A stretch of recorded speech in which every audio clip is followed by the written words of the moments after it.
This video is sponsored by Into the AM. Maybe you guys can tell, but I try to be a bit fashionable, and luckily I got some shirts from the sponsor, Into the AM. From just a quick glance at their website, I knew I had to get a couple of these Japanese-inspired ones. They were actually very comfortable, and even though I'm not exactly a skinny guy, they still fit me very snug. And even a few of my friends complimented on how nice they looked. I also wore one for the entire day while going out, and wow, it just felt great. You guys know, I wouldn't be talking about this if I didn't at least try it myself, so if you want to get cool shirts like these, then you can also use my link in the description for a discount. Plus, there are bundle deals available. Now, if you excuse me, I want to get a pair of those joggers. I've had a lot of comments ask about the Guyver. Not the Japanese manga or anime, but the American adaptation? Well, it's called the Guyver and looks like the original at least. I am the Guyver!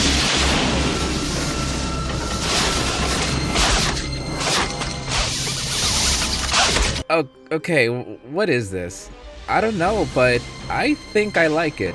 Oh man, those practical effects and suits are actually kinda good. Yeah, I would actually count this as a Tokusatsu, as it has a kind of American tone with Japanese influences, with a bit of added horror and hokey acting. When Sean Barker finds an alien weapon called the Unit, he has to fight against other aliens as the Guyver. Plus, there's Mark Hamill. I know a lot of people are nostalgic towards this, though I only saw it recently, and I wouldn't say it's good, but definitely worth checking out. Turn your brain off and enjoy the action. Just don't ask about the sequel.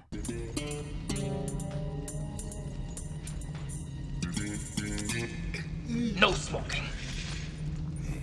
Super Task Force 1 is an American indie toku about an alien invasion, weird bullies, and color-coded characters. Yep, it's a low-budget toku for sure, but I kinda like the special effects for how low-budget it is. Wait, that looks like a Green Ranger morph suit on a motorcycle helmet. Sorry, this one's short since there's not much else to say, but I do love this kind of stuff.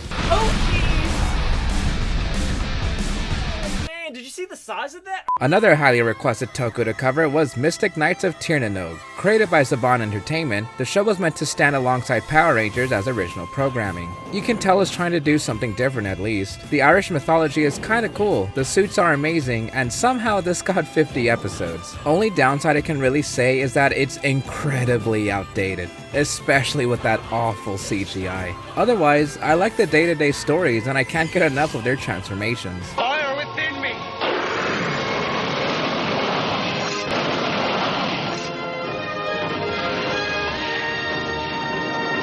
It's also kind of impossible to find, but if you're into these old school kind of Power Rangers-esque shows, then I'd say it's worth tracking down. Hey every pony, future Marcos here to tell you that this was recorded 1 year ago, so it's now really easy to find. It's on YouTube. I'm Saban. Please do not take it down. Thank you. So people can enjoy the show, because it's actually really good.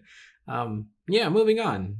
From the Philippines indie scene comes Mythos. All the way with the suits to the action, you can tell the creators have deep love for Tokusatsu. The seemingly higher than normal budget is apparent as there are actually some pretty good shots and nice use of special effects. Hey, it's Chris Cantata. Unfortunately, there isn't too much of Mythos available, just the series in this series, The Origins of Tala, with only 4 episodes that are less than 5 minutes long each, and any in-suit action is saved for the end. You can also see the suits within the trailer. However, just the potential alone makes me happy, as weird as that sounds. I really can't wait for what's next. Oh. The Beast Force from Vietnam is like if an early 2000 indies toku was filmed with your dad's camera and was made today. I also mean that in the best way possible. When I was younger, my friends and I would make home movies to pretend we were superheroes, which this reminds me a lot of, plus the level of passion is certainly there. The suits aren't bad at all. Well, the main ones at least, cause the monster of the week in the first episode looks like something I would make last minute with a $5 budget. Although some shots surprised me quite a bit with how good they came out. There are indie toku that would make you think it was filmed in your basement. And then there's this. Tính ra nãy giờ tao cũng không để ý chuyện đó luôn á.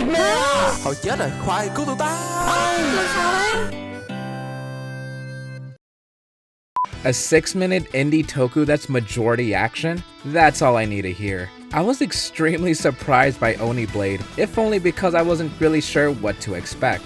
From what I can gather, this guy is able to get powers from his inner demon, or Oni. The easiest comparison is to something like, don't say Revice, JoJo's Bizarre Adventure stand. Less is more and revel in simplicity. The suit is basic yet interesting, Effects are used sparingly, such as for gunfire, and it's surprisingly funny. Fuck. Do you need some help? No, I got it. Just wait. There we. I was invested by the main character talking to his Oni and deciding whether to kill or not. Plus the action is legitimately good for their budget. If I ever make my own toku, this would be an inspiration. Check out Oni Blade if you can. I've been holding on to this one ever since the first video. BioKids is a movie from the Philippines. I say movie in quotes because this is more like an acid trip. Okay, so some kids are given superpowers from a scientist in order to fight a clown and his gang. I couldn't make this up if I tried. No way this is real. As you can tell, this is trying to ride the Power Rangers popularity train, but it was mostly influenced by Bioman, which was popular overseas, and that's a whole other topic in itself. Jeez, is this fight scene still going? I like action probably more than anyone, but it seems kinda weird that these adults have been beating up kids for so long. I'm getting some old creepy PSA vibes from this. I'm also not afraid of clowns, but this one makes me uncomfortable. He's stepping on that kid's foot. Yeah, BioKids can be a whole review in itself. X-Zero Armor Strider Reboot. What a name. The story involves time traveling back to when before aliens took over, which I find really interesting, and probably the most unique out of all of these that we're talking about today. This is another one that surprised me because I like how not super low budget the effects are, and the suit designs aren't bad. Sound design could be better, though the action more than makes up for it. Each episode is only about 10 minutes, longer than expected, and there's quite a bit to watch. I mean, hey, an indie toku with a theme song can't be all that bad, right? I will say that this won't grab everyone, but it's like it was almost made for me with how nice the cinematography and suits are. Have I ever mentioned I like transformation sequences that require authorization? It just sounds so cool. Wow, this monster has a trench coat. The main suit has a scarf.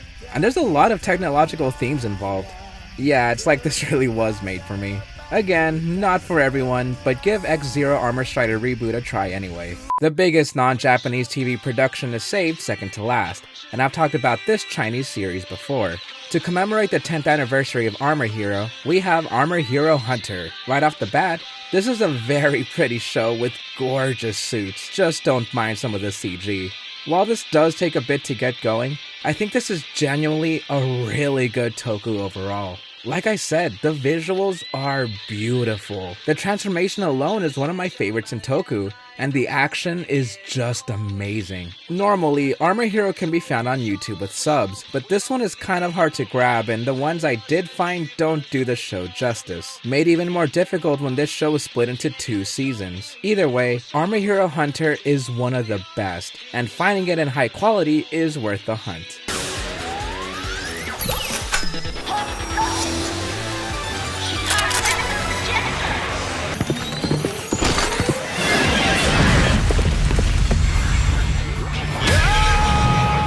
Much like Jam Ingers, this is one I've been wanting to talk about for a long time, and the main one I wanted to show off the most. After a quick intro about a yokai entering our world only to be defeated by the Red Fox, we see a yokai be defeated by the Immortal Red Fox. This is probably as simple as it gets, and that's perfect. Each episode is only minutes long, with the first half telling a very quick story, and the rest is nothing but action and banter. I was expecting a serious hero, but in episode 2, he learns Japanese, breaks a fourth wall, and makes a movie reference. Hey man, if the transformation device tells the monsters to go fox themselves, then that's enough for me. The show can be funny, the 2 main suits look really cool, and the action is great. There's even an English dub voiced by Johnny Young Bosch. Please watch Immortal Red Fox. It's entirely on YouTube and worth your time, especially if you want to support indie tokusatsu. That's all for today. Is there anything that piqued your interest? Are there any other non-Japanese tokusatsu that you would recommend?